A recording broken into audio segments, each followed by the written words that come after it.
El Campamento contra las Cenizas en Peñuelas y Casa Tallaboeña de Formación Comunitaria y Resiliencia presentan Agenda Ambiental, un espacio educativo y de diálogo sobre temas ambientales, crisis climática, organización y lucha colectiva y las acciones que grupos sociales realizan para proteger, conservar y restaurar el entorno natural y nuestras comunidades.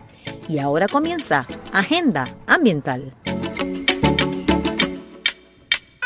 Muy buenos días a todos nuestros amigos y amigas que nos escuchan una vez más aquí en este programa de Agenda Ambiental que se lleva al aire todos los sábados de 10 a 11 de la mañana por WPAB 550 AM y allá en el área norte por ECO 93.1 FM.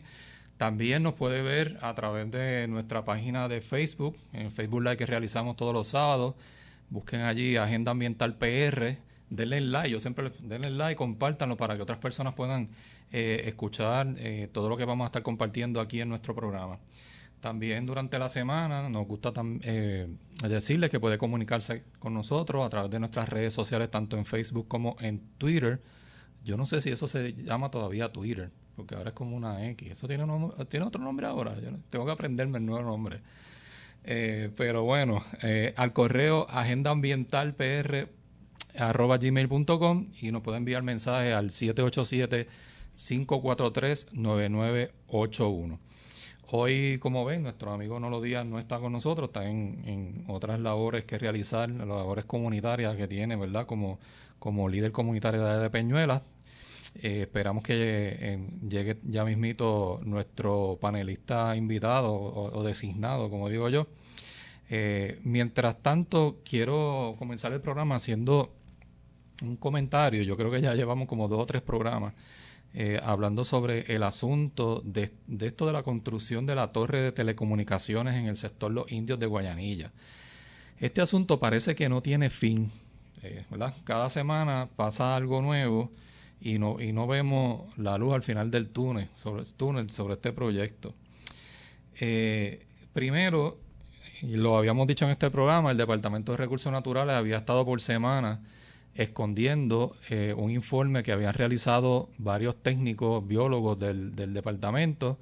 Se le había estado solicitando de distintas formas y no salía a la luz pública hasta que, gracias a la gestión que se hizo desde la oficina de la senadora María del Lourdes Santiago, que solicitaron a través del Senado ese informe, el mismo apareció.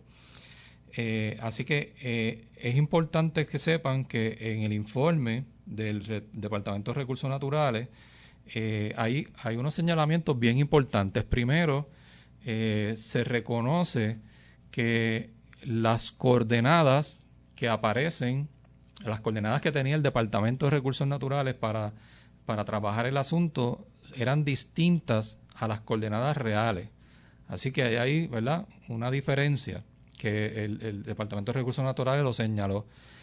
También reconocen que hubo un impacto al humedal que está apenas a 30 metros de donde está la antena y que debido a eso se pudo haber o se violó algunos reglamentos del Departamento de Recursos Naturales. Y también ellos estaban señalando que el control de erosión y prevención de sedimentos que estaba allí estaba colapsado, ¿no?, inservible, y o sea que no funcionaba. Así que esos serios señalamientos que hace el Departamento de Recursos Naturales me parece que deben ser atendidos. Pero ¿qué pasa? En el día de ayer, la empresa Elite Tower, que ahora está tomando como costumbre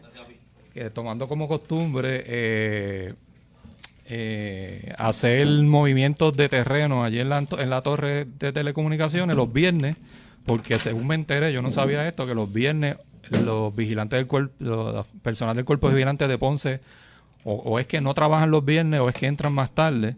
Así que el Tower manda a su gente a hacer los trabajos los viernes para que obviamente Recursos Naturales no pueda intervenir.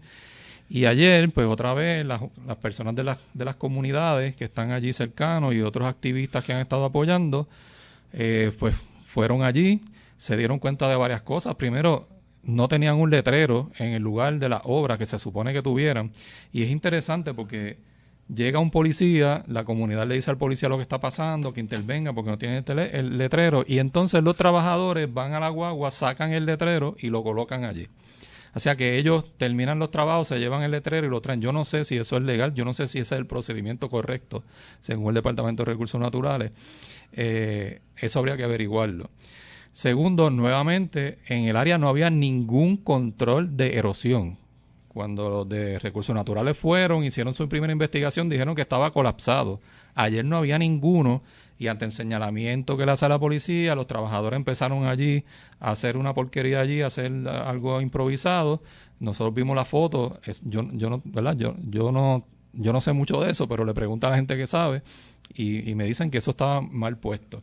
Así que mi pregunta es para el Departamento de Recursos Naturales, primero, ¿qué acciones van a tomar por la violación a sus reglamentos, a la falta de control de erosión y al impacto a la humedad que ellos señalaron en el informe a la Secretaria de Recursos Naturales, Anaí Rodríguez Vega, que solo toma acciones si las toma cuando hay presiones y cuando hay protestas? ¿Cuándo vienen las multas a Ellis Tower? Porque hay unas violaciones serias allí. ¿Y cuántas violaciones más se van a permitir antes de detener de una vez y por todas esta construcción?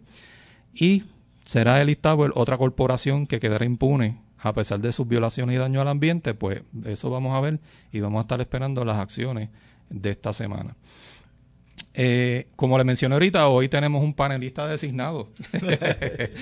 Tenemos con nosotros al líder sindical, funcionario y organizador de la Unión Laboral de Enfermeras, Enfermeros y Empleados de la Salud, nuestro amigo de la ULES, el amigo Ariel Echevarría Martínez. Saludos, Ariel. Saludos.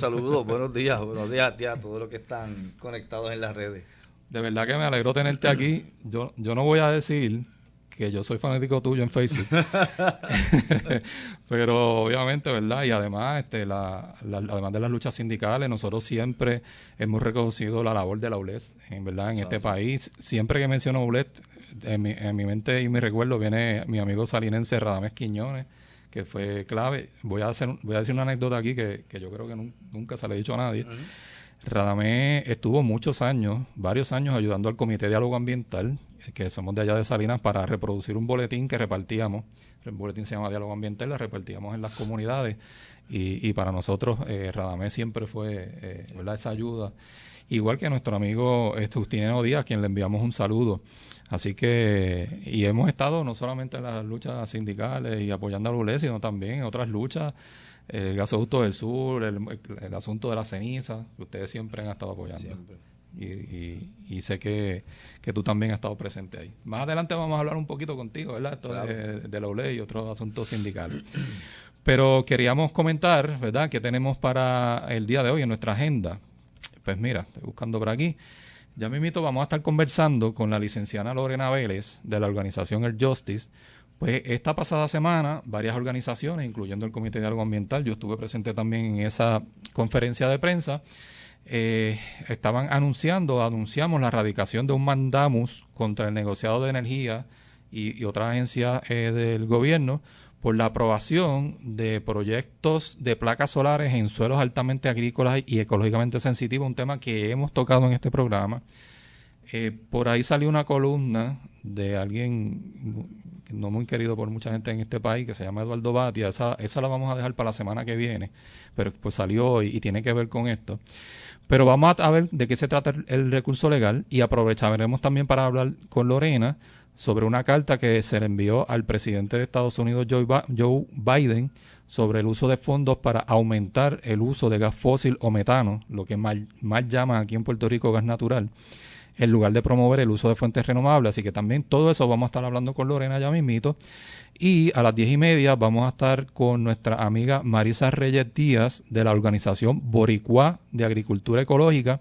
Vamos a conocer más sobre este grupo de agricultores y agricultoras ecológicos que llevan muchos años trabajando, ¿verdad?, impulsando lo que es la agricultura ecológica en Puerto Rico, y también pues ver un poco su apreciación sobre esto de que el gobierno esté dándole terreno a las empresas para que en lugar de sembrar lo que debiéramos sembrar en el país, ¿verdad?, estén sembrando placas. Así que todo eso vamos a hablarlo con ella, y como dije ahorita, al final también vamos a aprovechar la visita de Ariel aquí para hablar un poquito sobre ahorita esta mañana estaba leyendo sobre lo que está pasando con el Hospital Lima, que yo sé que eso es un problema bien grave en el país, que nos toca a todos, no solamente al sindicato.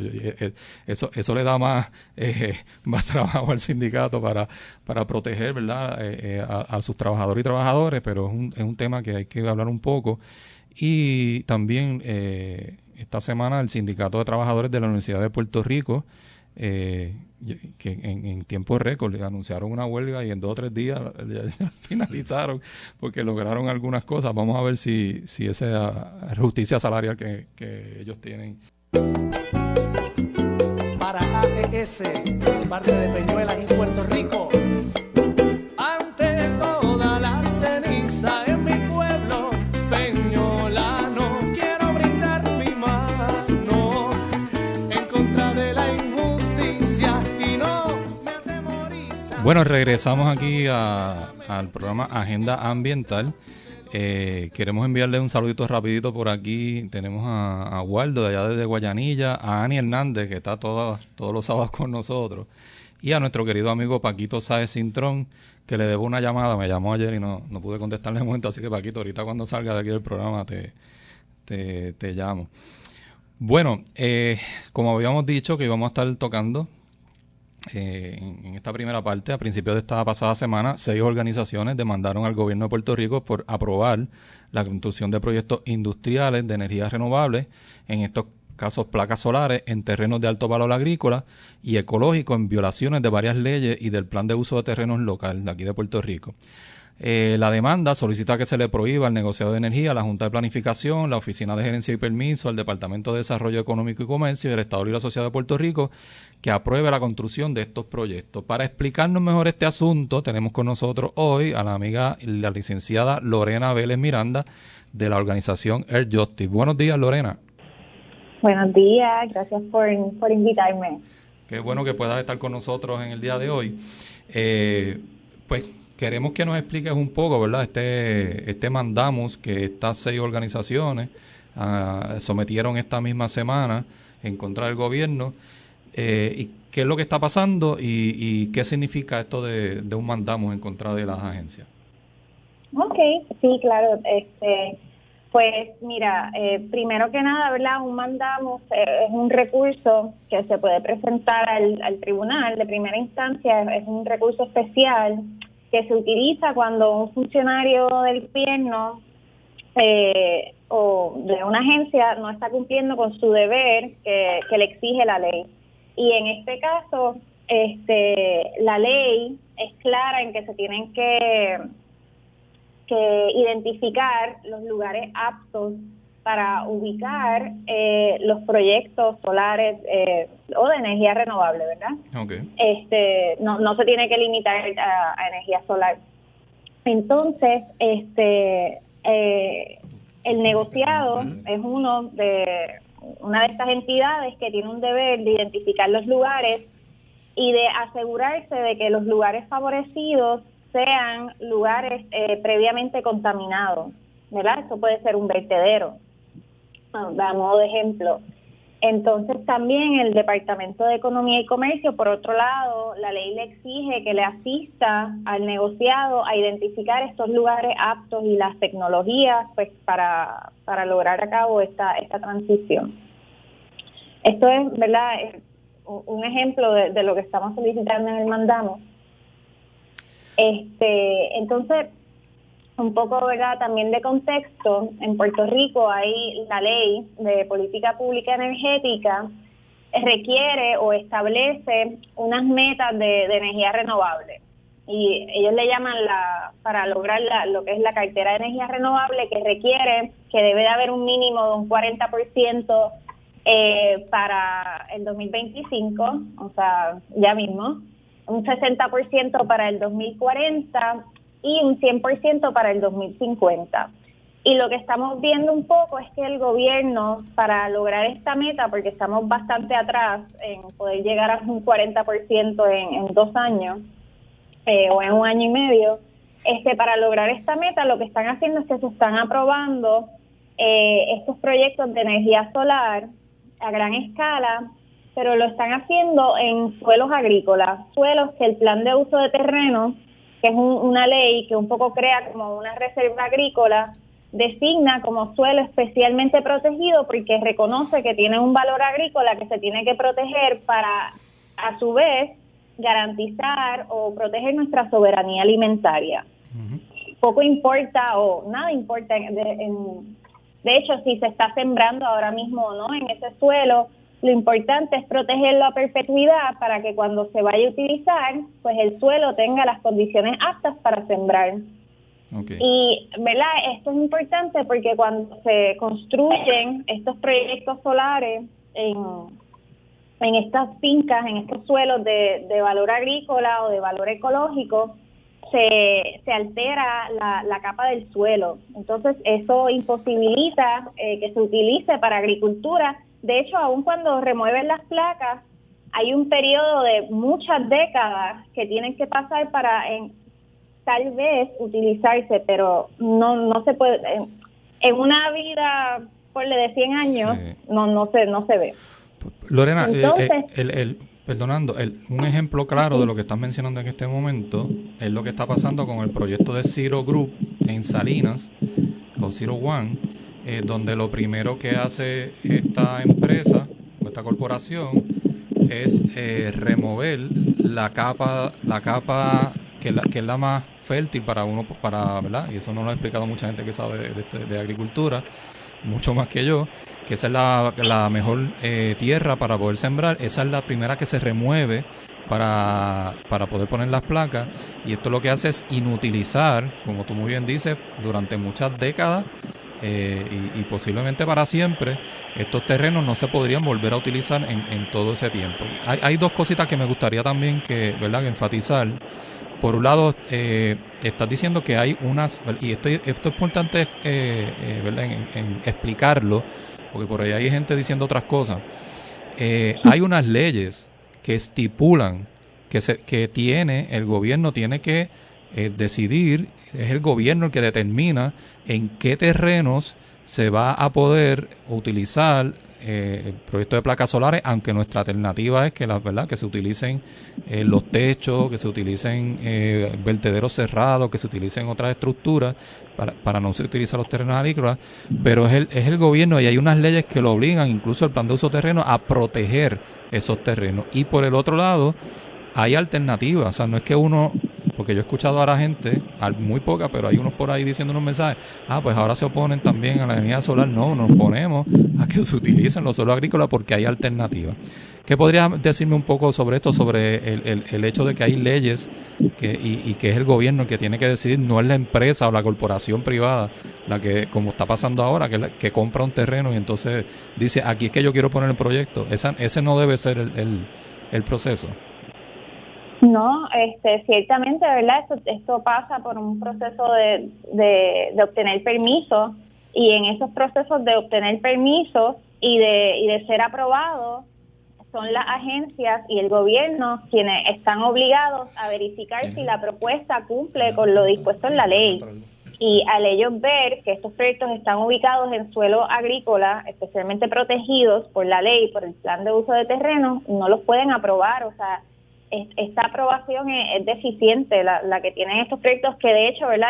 Yo creo que es importante resaltar que la razón por la que se conoce que estos proyectos están en suelos agrícolas es porque se recurrió al tribunal mediante otro mandamos para obtener información, porque esta información era secreta, el negociado no la quería compartir, y una vez se obtuvo, se pudo, ¿verdad?, examinar la información y se pudo ver que una gran cantidad de estos proyectos están en suelos agrícolas. De hecho, son 18 proyectos aprobados en solamente la primera parte, y 16 de esos proyectos se pretenden ubicar en estos suelos.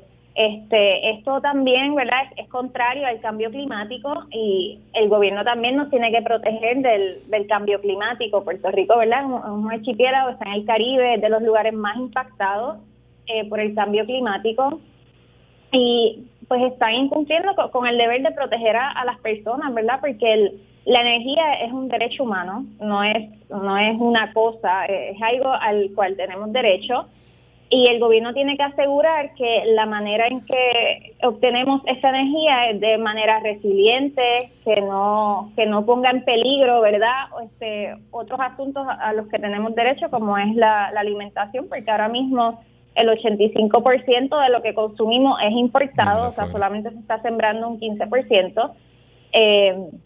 El gobierno pues tiene que incentivar también la agricultura en Puerto Rico. Y aquí en este programa hemos hablado también del impacto que tienen, que es algo que no toma en consideración el gobierno, el impacto que tiene también estos proyectos que ya se han empezado a construir, en el caso de Salinas, el impacto que tienen las comunidades cercanas, porque no solamente es que inutilizamos los suelos agrícolas y que destruimos los terrenos ecológicos, sino también está causando un impacto, ya se vio con el huracán Fiona, en términos del agua que está llegando a las comunidades en momentos de inundaciones. Aquí hay comunidades que ya se están afectando, lugares que antes no se inundaban, ahora se inundan, casas que antes no entraba el agua a sus casas, ahora entran 4, 5, 6 pies de agua dentro de la casa. Así que eso es también un nivel de seguridad y verdad que ponen en peligro la vida de mucha gente. Ariel tenía un comentario. Sí, mira, lo que pasa es que no es que nos opongamos a lo que se está tratando de hacer. Lo cierto es que el reclamo es que se haga de manera responsable. Obviamente no podemos pasarle perspectiva que en este país lo que es ilegal en semanas se legisla y se convierte en legal. Uh-huh. Este asunto de lo de las placas solares y lo de la creación de todo esto en terrenos agrícolas, ciertamente quien está encargado de proteger los terrenos agrícolas, como muchas otras cosas en el país, es quien no lo está haciendo. Ya estamos viendo lo que está ocurriendo en la zona marítimo terrestre, las construcciones en las orillas de las playas, entre otras cosas. No podemos perderle perspectiva que aquí obviamente van a haber unas personas que se van a ver beneficiadas. Lo cierto es que ya estamos a casi un año de las próximas elecciones. Ya conocemos la experiencia que tiene el gobernador, porque hay que mencionarlo, porque en este país todo lo que ocurre está ligado a la política, por menos que uno lo quiera pensar. Ya sabemos la forma y manera de proceder en su campaña política del gobernador por medio de Super PAC. Estas personas que van a estar haciendo esto en terrenos agrícolas, si es que finalmente ocurriera, van a ser donantes de campaña del gobernador. Por eso es que en este país todo lo que ocurre se está haciendo de manera irresponsable, sin importar el reclamo del pueblo, sin importar el bienestar de las comunidades. Porque aquí lo que importa es yo hacer negocio a mi conveniencia, sin importar la repercusión que esto puede tener en el pueblo. Uh-huh. Y eso no es actuar de manera responsable. Correcto.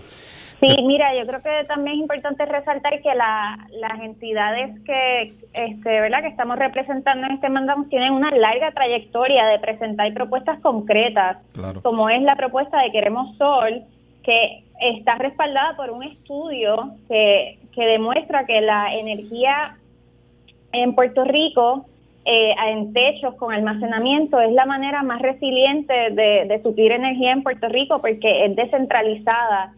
Y estos grupos llevan presentando esta propuesta por años ya. Así que no es que se opongan a todo, es que ¿por qué vamos a movernos a una energía resiliente que al final del día, cuando venga un huracán, cuando venga un terremoto, no nos va a suplir energía? Porque estos proyectos, además de que están ubicados en suelos agrícolas, como hemos dicho, además de que inundan las comunidades que están aledañas a los proyectos, no contribuyen a la resiliencia energética, porque dependen de las líneas de transmisión y distribución, que son las que se caen cada vez que hay un huracán. Claro.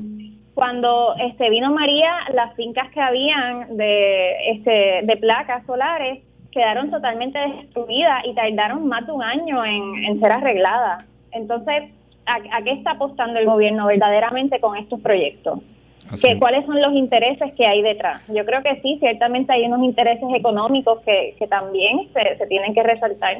Así mismo es. Y otro tema relacionado a esto también que queríamos dialogar contigo es una carta que se le envió al presidente de Estados Unidos, Joe Biden, sobre el uso de fondos en el caso de Puerto Rico para aumentar el uso del gas fósil o metano, mal llamado gas natural. Uh-huh. Por un lado hemos estado viendo algunos fondos que están llegando a Puerto Rico para que personas puedan poner o colocar placas solares en sus casas. Sin embargo, hay miles de millones de dólares que se están promoviendo, incluyendo por parte del también un sistema colonial, tenemos que hablar de Joe Biden, y de esos fondos que llegan a Puerto Rico. ¿Qué me dices de esta carta que también fue enviada y quiénes fueron las organizaciones que enviaron la carta? Pues mira, en este caso estuvimos trabajando junto a Ruth Santiago, a Pedro Salé, de There's Justice, ¿verdad? Estuvimos trabajando con ellos y con el Centro para la Diversidad Biológica y el Sierra Club, porque empezamos a ver un movimiento de que se está un poco creando o fabricando una crisis de generación en Puerto Rico, y se quieren traer unas unidades temporeras de generación de energía que van a estar funcionando a través se van a suplir del gas metano, que como tú bien llamas es el mal llamado gas natural. Es un combustible fósil, es muy dañino al medio ambiente, a la salud de las personas.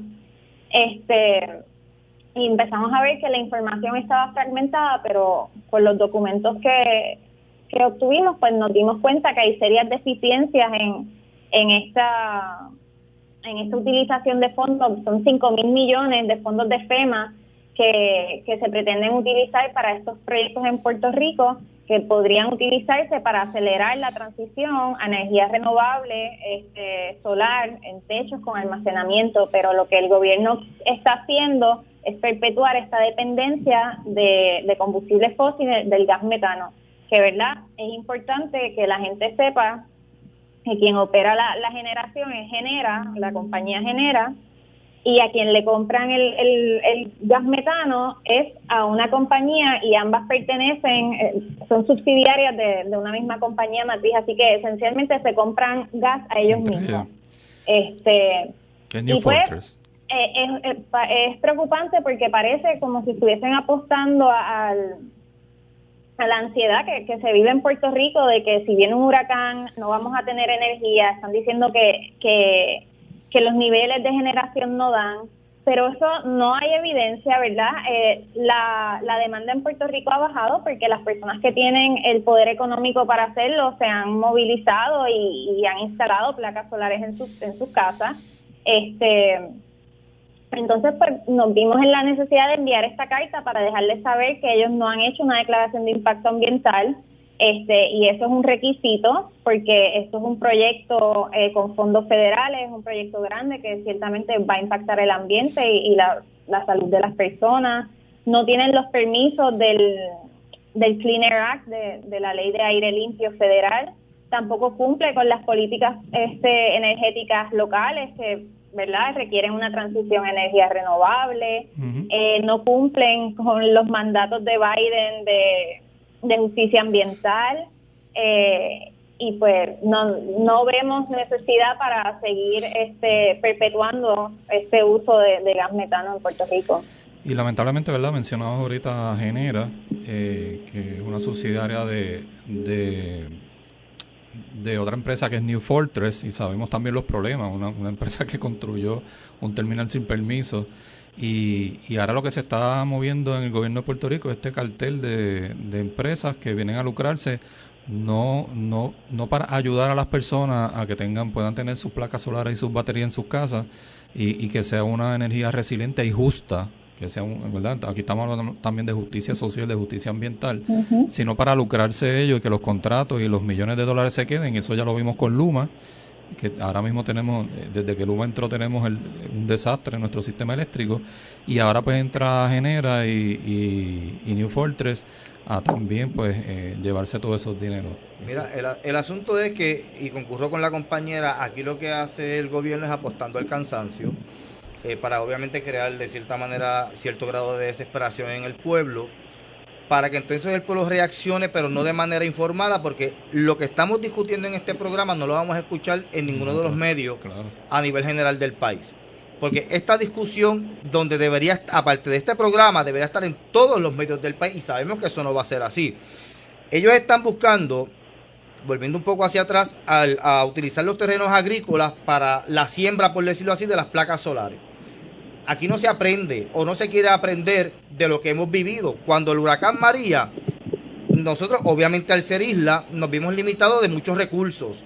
Claro, dentro de todo esto, aún habiendo países como lo fue, porque hay que mencionarlo, habiendo países como lo fue Cuba, Venezuela, México, que estuvieron dispuestos a venir a darnos la mano de manera gratuita, solamente exigieron o pidieron, por decirlo así, que se les diera alojamiento y comida, que es lo propio. Se les prohibió la entrada y lo único que se les estaba exigiendo era que su bandera la cambiaran cuando entraran a las aguas internacionales aquí de los Estados Unidos y que colocaran la bandera americana. Obviamente ellos no van a acceder a una cosa como esa, porque eso es un disparate. ¿Cuántas personas en Puerto Rico no murieron a raíz de la inacción del gobierno? Ya todos lo conocemos. ¿Por qué? Porque es más fácil seguirle haciendo creer a la gente que sin los americanos esta isla no puede subsistir y seguir fomentando este sentido de dependencia del gobierno americano a no implementar en Puerto Rico lo que hay que hacer para que la gente se dé cuenta de una buena vez que nosotros somos un país próspero, somos un país que contamos con todo para salir adelante. La realidad es que en Puerto Rico, mientras siga esta situación y mientras la voz del pueblo siga siendo callada, la mentalidad de la gente no va a cambiar. Y ese es el trabajo que tenemos que hacer. Seguro. Bueno, Ajá. Dime, Lorena. No, iba a decir algo rapidito, que el gas líquido natural, el gas metano, no ofrece seguridad energética en Puerto Rico, porque si viene un huracán, las carreteras muchas veces son intransitables, los puertos cierran, se tiene que cumplir, como bien dices, con la ley Jones. Entonces, ¿de qué estamos hablando cuando se quiere proteger la generación de energía para estos tiempos huracanados ahora? Es que no tiene sentido alguno. Correcto. Mira, en este país nada funciona. Y lo que funciona, el mismo gobierno se encarga de hacerlo inoperante. ¿Para qué?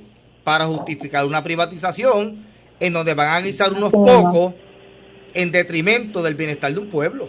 Así es. Bueno, Lorena, te agradecemos que hayas estado esta mañana con nosotros. Me parece que el esfuerzo que están haciendo las organizaciones es importante. Esa parte, como decía Ariel, de que se siga discutiendo esto en otros medios de comunicación y seguiremos pendientes. Gracias por haber estado con nosotros esta mañana. Gracias a ustedes. Seguimos.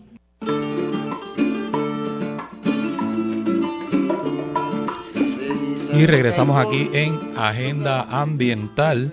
Queremos enviar un saludito rapidito tenemos por aquí Doralisa Vera González, a Janet Albino, nuestra querida amiga Janet de allá de Peñuelas, Miguel Canals, que está por aquí también conectado, Carmen Martínez y nuestro amigo Nolo Díaz, que dice aquí un saludo desde Comedores Sociales en Cagua. Así que está Nolo por allá también haciendo estas conexiones y me dice que está Janet Besaida, también están por allá con ella, así que gracias. Y obviamente Nolo siempre a la paso lado, le envió un saludo excelente, dice Ariel Echevarría, digno hijo del barrio Saboruco, así que los peñolanos siempre apoyándose. Está muy bien. Bueno, vamos ahora a hablar, como habíamos dicho al principio del programa, con la amiga Marisa Reyes Díaz, que vamos a estar hablando sobre la Organización Boricua de Agricultura Ecológica de Puerto Rico. Vamos a hablar un poco sobre esta organización y Marisa también estuvo en la conferencia de prensa que se realizó el pasado lunes sobre el tema de las placas solares en los terrenos agrícolas. Así que tenemos con nosotros a Marisa. Buenos días, Marisa. Muy buenos días. Disculpen, tengo ahora la perra activa, pero estoy aquí con ustedes. Muchas gracias por la oportunidad y saludos a todos y todas. Que los animalitos también tienen derecho a hablar y a expresarse. Mira, queríamos un poco hablar contigo primero. Sabemos que llevas un tiempo colaborando con la Organización Boricua de Agricultura Ecológica de Puerto Rico y queríamos ¿verdad? Que las personas supieran qué es Boricua, cuál ha sido su trabajo, cuál es su visión, cuál es su misión, y háblanos un poco de la organización. Claro que sí, pues la Organización Boricua es una organización sin fines de lucro, abierta para las personas que estén interesadas en trabajar una agricultura en armonía con el ambiente. Tiene más de 30 años activa y sus inicios comienzan, ¿verdad?, por esos campesinos y campesinas, nuestros jíbaros y jíbaras, en el centro de Puerto Rico que deciden organizarse por una agricultura que esté en armonía, que mantenga unas prácticas tradicionales, ancestrales, y que sean de manera sana, ¿verdad? Así que busca aumentar tanto la educación como distintos otros accesos para agricultores o agricultoras a pequeña escala que trabajen en armonía con el ambiente. Y, ¿verdad?, abogamos porque se mantengan nuestros recursos también disponibles para que nosotros mismos como agricultores o agricultoras podamos continuar cultivando y adelantando una soberanía alimentaria para Puerto Rico, reconociendo que Boricua forma parte de la Vía Campesina y de la CLOC, que son organizaciones internacionales que velan y buscan también los derechos de los campesinos y campesinas sean respetados y recordando siempre que la tierra es de quien lo trabaja y hacia eso es que promovemos. Así que buscamos facilitar el aumento de fincas sostenibles e integrales, ese componente educativo, promover que se puedan hacer mercados o cómo hacemos accesibles los productos ecológicos, tanto para que nosotros como agricultores tengamos dónde vender, pero también los consumidores puedan encontrar esos espacios. Así que lo que buscamos es expandir esa agricultura sana a través de todo el archipiélago boricua. ¿Cuál ha sido el mayor reto que tiene la organización en esta labor que realizan? Sí, bueno, el mayor reto yo creo que no solamente para la organización, es para cualquier puertorriqueño que quiera meter mano en la tierra, ¿verdad? Es el acceso a la tierra. Es como garantizamos un acceso digno y posible, porque la realidad es que la mayoría de nuestros jíbaros y jíbaros siempre han trabajado la tierra, pero en la mayoría de los casos es arrentada o es prestada o en lo que uno, ¿verdad?, resuelve otras cosas. Y eso ha sido la tradición en Puerto Rico, y lo que buscamos es cómo poder eliminar esa precariedad, porque al final de cuentas se mantiene en una constante vulnerabilidad donde nunca logras salir de esa inseguridad. Así que ese yo creo que ha sido el mayor reto, no solamente para nosotros como organización, sino para el puertorriqueño y puertorriqueña en general que quiera emprender y no tenga acceso a tierra, que es complejo en Puerto Rico, y ahora mismo con la especulación se va a otros niveles, y con esto de las amenazas a los terrenos agrícolas, pues más aún. Es una preocupación muy palpable, porque reconociendo, el país puede reconocer que no tenemos una seguridad alimentaria y aún así ponen amenaza a sus recursos.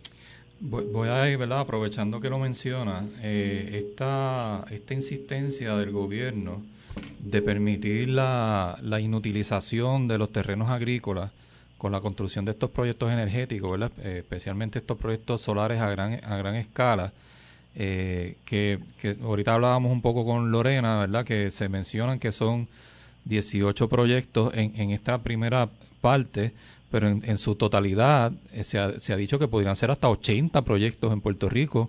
Eso significaría, si la construcción se va a dar en suelos agrícolas, significaría miles de cuerdas perdidas para poder utilizarla en términos de la agricultura y obtener esa soberanía alimentaria que muchos deseamos tener en nuestro país. ¿Qué te parece? ¿Qué piensas sobre esto que está ocurriendo con estos proyectos solares a grandes escalas? Pues mira, me hace pensar en cómo el capital sigue teniendo más poder que incluso la razón y la lógica. Porque es impresionante que el recurso más importante para tú lograr aumentar tu seguridad alimentaria como archipiélago, reconociendo todas las vulnerables que tenemos como isla, que dependemos, ¿verdad?, de mar o avión para que entre algo, y que estamos en una ruta de huracanes que sabemos que se están intensificando, y el cambio climático también, y eso vulnerabiliza aún más nuestro sistema alimentario. Así que es bien indignante que nuestro gobierno esté abriendo las puertas tan fácilmente a todas estas compañías a gran escala para producir energía, pero lo triste es que sean terrenos agrícolas sabiendo que tenemos espacios ya impactados que no hay break de poder sembrar, como son los estacionamientos, los espacios urbanizados, ¿verdad? El desparramiento urbano ha sido bien extendido y siempre hemos hablado acerca de esa expansión urbana sin mucha regulación y demás, y que hemos perdido mucho terreno, pero estos proyectos simplemente es un aumento a esa amenaza, porque no es que se han detenido las construcciones y las expansiones de urbanizaciones, eso continúa. Así que si continúa esa expansión, eliminando nuestros terrenos fértiles, ¿con qué nos vamos a quedar si perdemos adicional nuestros terrenos con placas solares? Y reconocemos, ¿verdad?, que la mayor amenaza, y que como el gobierno lo está poniendo en bandeja de plata, es a través del reglamento conjunto, pero ya hay leyes existentes que protegen nuestros terrenos. Claro. Así que por eso es que hemos levantado voz de alarma en conjunto con muchas organizaciones aliadas a través de los años para denunciar esta amenaza, porque todavía tenemos oportunidad para detenerlos y transformar nuestro sistema energético acorde con las necesidades de Puerto Rico, y no hacerlo como primero nos aparezca una oferta sin pensar en las consecuencias que Correcto. Eso pueda tener. Y lo que estamos pidiendo es un detente, vamos a pensar esto bien, vamos a repasar las leyes que existen, porque las leyes dan unas reglas de cómo debemos hacer estos proyectos, pero también entender que tenemos que proteger nuestros terrenos agrícolas y hacer políticas que nos permitan poner a producir mejor esos proyectos con una producción agrícola sustentable. Y ya nosotros estamos escuchando, ¿verdad?, la narrativa del gobierno, que rápido enciende los libretos que le escriben a las distintas personas para que comiencen una narrativa.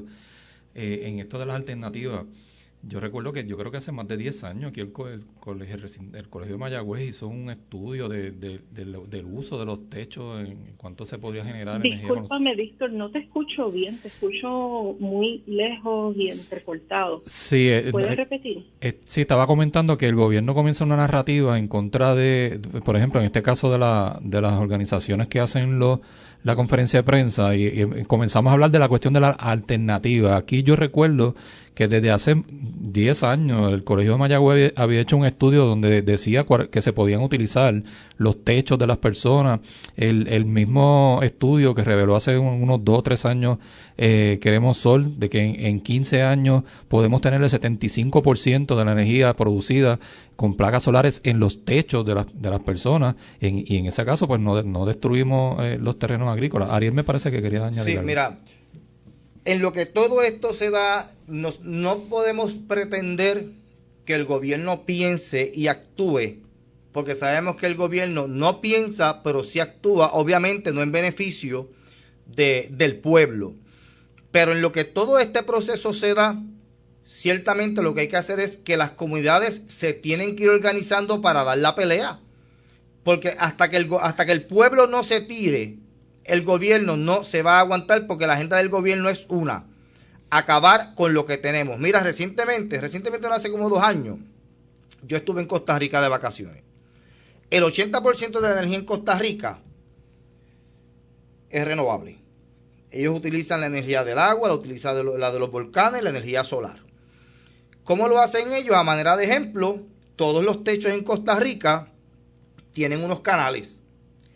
Cuando el agua cae en los techos, obviamente cuando llueve, cuando caen los techos, todo el agua que cae en los techos pasa por esos canales que están en la misma casa, conectan a un tubo que hay bajo de la tierra y por ahí transportan toda esa agua a un lugar donde se deposita, y de ahí se utiliza ese tipo de energía para producir energía renovable. Okay. Y, o sea, ellos utilizan la energía eólica, la de los volcanes, la energía solar, y el 80% de la generación de energía en Costa Rica es de esa manera. Entonces, ¿por qué Costa Rica lo puede hacer y Puerto Rico no? Volvemos otra vez a lo mismo. Esa es la pregunta. Esa es la pregunta. Costa Rica lo puede hacer porque Costa Rica tiene su soberanía, Puerto Rico no la tiene, aparte de los intereses envueltos y creados que tiene el gobierno de Puerto Rico Y por eso es que aquí las comunidades tienen que organizarse, tienen que dar la pelea, tienen que tirarse a la calle, porque no podemos seguir esperando a que el gobierno actúe de manera responsable cuando sabemos que el gobierno es un irresponsable. No podemos esperar a que se aprueben unos proyectos, porque en Puerto Rico, como señalé anteriormente, lo que es legal, en 2 o 3 días radican un proyecto, lo que es legal, en 2 o 3 días lo convierten en ilegal, y lo que es ilegal también lo convierten en legal. ¿Por qué? Porque solamente lo que buscan es sus intereses, y el interés del gobierno, todos sabemos que no es el interés del pueblo. Así es. Oye, Marisa, te iba a preguntar, Boricua tiene redes sociales que las personas puedan buscar su trabajo y conectarse con ustedes, y aquellos que quieran colaborar con la organización. Sí, seguro que sí. Nos pueden encontrar en todas las redes, en Instagram y Facebook sobre todo, son las redes que más utilizamos como organización. Boricua, así lo ponen simple y sale, y que nos pueden seguir. De hecho, la conferencia de prensa que celebramos los otros días está grabada en las redes de Facebook de la organización Boricua, que lo pueden acceder.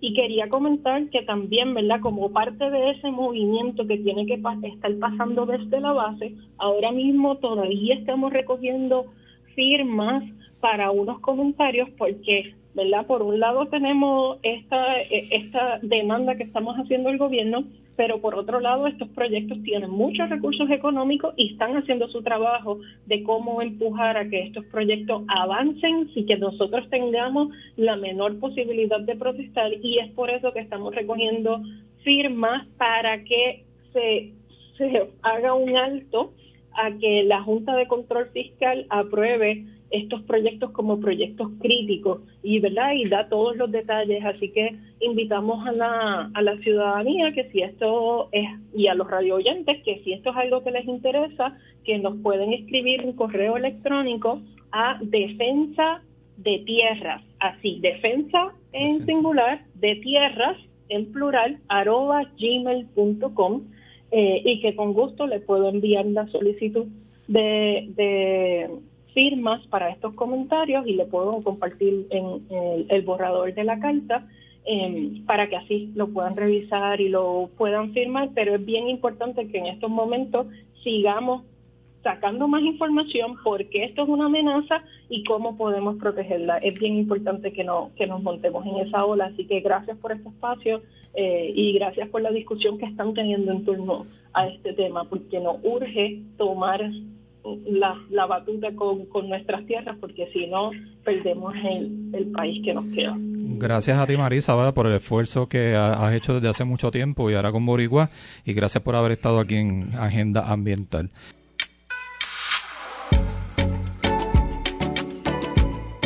Regresamos aquí en Agenda Ambiental. Quiero enviarle un saludo a nuestra amiga Nilda Dávila Collazo, del pueblo de Arroyo, que está por aquí siempre con nosotros.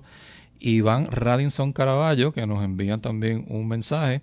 Así que gracias a todos ellos que están conectados y a todos aquellos que nos están escuchando a través de aquí de la emisora de WPAB y de ECO.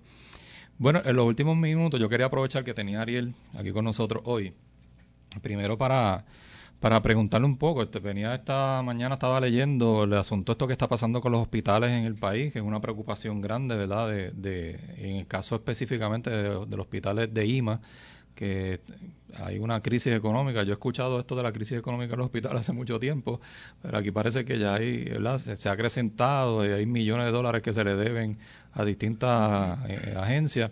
¿Qué opinas tú, Ariel, sobre esto que está pasando, no, ¿verdad?, específicamente con IMA, pero en términos generales con la salud y los hospitales en el país? Mira, lo que está ocurriendo con la salud y los hospitales del país realmente es alarmante, pero no podemos perder de perspectiva que quienes han creado toda esta situación han sido los mismos hospitales ligados a la Asociación de Hospitales.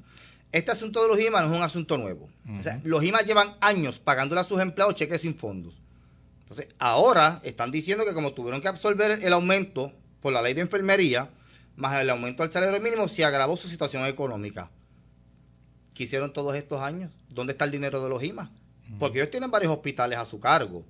El problema en Puerto Rico es que aquí las cosas ocurren, nadie las analiza desde su justa perspectiva y nadie ve la razón donde realmente la hay. Los hospitales, por décadas, desde que se privatizó el sistema de salud en Puerto Rico, se convirtieron en un negocio lucrativo. En aquel momento le convenía a Pedro Rosselló, porque él fue el que los privatizó. ¿Qué ocurre? Cuando viene esta situación de la privatización de los servicios de salud, es que se agrava el problema de salud en Puerto Rico. Porque cuando tenemos un sistema de salud que era del gobierno, funcionaba más o menos bien. Los hospitales se han encargado de crear su propia crisis económica, pero ¿dónde está el dinero? Porque el dinero no está yendo a los trabajadores. Porque sabemos que los trabajadores, tras que tienen pobre salario, los beneficios son muy pocos, no se está reclutando personal, están explotando al personal que tienen. Eso, sí. Y por otra parte, vemos estos hospitales que siguen creciendo, porque siguen adquiriendo otras unidades a nivel general en el país, siguen adquiriendo CDTs, siguen expandiendo sus facilidades. Ahora, a raíz de la emergencia ocasionada por el COVID-19, si hubo una entidad que recibió millones grandes de dólares, fueron los hospitales. Entonces, hablamos de crisis en los hospitales. Los hospitales tienen la desfachatez de hablar de problemas económicos. Los hospitales no tienen problemas económicos. Lo que pasa es que los hospitales están cogiendo el dinero para lo que realmente no tienen que hacerlo. Mi esposa ha trabajado en hospitales y yo siempre le decía a ella que yo no entendía cómo un hospital se iba a quiebra. Yo no sé nada de eso, yo no soy economista, yo no sé nada de verdad. Pero siempre me daba curiosidad cuando algún hospital decía que estaba en crisis o se iba a la quiebra. Yo decía, ¿cómo un hospital se puede ir a la quiebra? Y obviamente esto tiene un impacto en la gente. Primero, en los trabajadores y trabajadoras, y eso también le llena las manos al sindicato como LOLES, que tiene que defender los derechos de los trabajadores y las trabajadoras. Yo tengo amistades que trabajan en Hospital Lima, y en este momento la tensión, la preocupación de qué va a pasar con ellos es grandísima, porque muchas veces tampoco se les da información a los trabajadores y trabajadoras. Así que ¿qué va a pasar? Porque eso va a tener un impacto también en las personas que trabajan allí, y también cuando hay estas tipos de crisis, porque yo escuchaba que IMA decía, bueno, si no conseguimos 1.3 millones hoy, tenemos que cerrar, y tenemos 121 personas en los hospitales que tendríamos que mover a otro sitio, y en esa área de Cagua no hay otro hospital que pueda asumir. O sea, y vemos cómo hay mucha información que se acrecenta, la cuestión crítica, y como que en Puerto Rico, ¿verdad? Este asunto son hospitales privados, pero en Puerto Rico el gobierno espera que estemos en la crisis para entonces tratar de hacer algo, porque yo veía por ahí que dicen que le deben yo no sé cuántos millones al CRIM, y porque no llegaron a un acuerdo hace tiempo, ¿sabes? Entonces ahora que explota todo esto, que se convierte en una preocupación mayor, entonces ahora quieren resolverla de la noche a la mañana. Mira, Víctor, los hospitales no están en crisis nada. O sea, no tienen ninguna crisis. La realidad, y volvemos otra vez, la realidad en Puerto Rico es, y es la experiencia con los hospitales, que cuando viene un aumento al salario mínimo o un aumento para el personal de enfermería producto de una ley, rápido sacan el tema de problemas económicos, de crisis y del cierre de hospitales. Cuando se firmó la ley 27 en el 2005, y esa ley es la que estableció el primer salario básico para el personal de enfermería en la isla, la Asociación de Hospitales se metía al Capitolio a cabildear con la amenaza de que si esa ley se aprobaba, todos los hospitales se iban a ir a quiebra. Se firma la ley 27, los hospitales implementaron el salario básico de enfermería, ningún hospital se fue a quiebra. Claro. Cuando Wanda Vázquez en el 2020 firmó lo que se conoce como la ley 137 y ley 138, que es la que enmienda a su vez la ley 27 y 28, se estableció un nuevo salario básico para el personal de enfermería. Vinieron otra vez los hospitales junto con la Asociación de Hospitales, como se le llama, el mismo sándwich frío y la misma amenaza de que van a tener que cerrar hospitales. Ningún hospital cerró. Entonces, nosotros, la experiencia en las negociaciones de los convenios colectivos es que cuando llegamos a la parte económica, obviamente viene la parte más difícil, y todos los hospitales plantean, tengo problemas económicos. Y para darle un aumento de salario a un trabajador, pujan. Porque no hay otro término que utilizar, pujan. Pero vemos que cuando se aprueba una ley que realmente sí va a tener un impacto considerable en el salario del trabajador, entonces ahí aparecen los chavos como si nada. El asunto en Puerto Rico es, y es un asunto que nadie ha querido tocar, pero que alguien en este país debe tratarlo, es que tenemos estos hospitales que están haciendo negocios o sea, tenemos estas compañías matrices que están haciendo negocios a través de los hospitales. Por ejemplo, a manera de ejemplo, tenemos lo que era el Hospital San Cristóbal aquí en Coto Laurel, en Ponce. La compañía matriz era Quality, y Quality hacía negocios a través de San Cristóbal. Okay. Entran los hospitales menonitas. Los hospitales menonitas compraron el Hospital San Cristóbal. Y dentro de un proceso que estamos llevando en la Junta Nacional de Relaciones del Trabajo Federal, solicitando el reconocimiento del sindicato, Menonita lo que plantea es que no puede reconocer el sindicato en ciertas clasificaciones ocupacionales porque los empleados al momento del despido no eran empleados de San Cristóbal. Entonces, ¿de quién eran empleados? O sea, que ahí es que tú ves esta laguna, esto que están haciendo los hospitales junto con sus compañías matrices. Y entonces, cuando hablamos de crisis, cuando hablamos de problemas económicos, los hospitales están escasos de personal porque no quieren aumentar los salarios, están escasos de personal por la explotación que hay, no le dan beneficios buenos a los trabajadores, se pasan despidiendo gente, se pasan expandiendo sus facilidades, comprando otros hospitales, y son tan caripelados, porque no le cabe otro término, que vienen a hablar de que tienen problemas económicos. No, mi hermano, los hospitales no tienen problemas económicos, otras cosas sí, pero problemas económicos no. Yo creo que esto es un tema que vamos a tener que seguir tocando aquí en el programa. Te vamos a invitar. Sí, queremos agradecerte que estuviste con nosotros aquí en Agenda Ambiental. Esperamos que no sea la última vez. No, siempre a la orden, siempre a la orden. Bueno, y gracias a ustedes también por escuchar Agenda Ambiental. Nosotros regresaremos el próximo sábado a las 10 de la mañana en otro programa más de Agenda Ambiental, donde las voces de nuestras comunidades tienen su espacio. Así que buen día, buen sábado.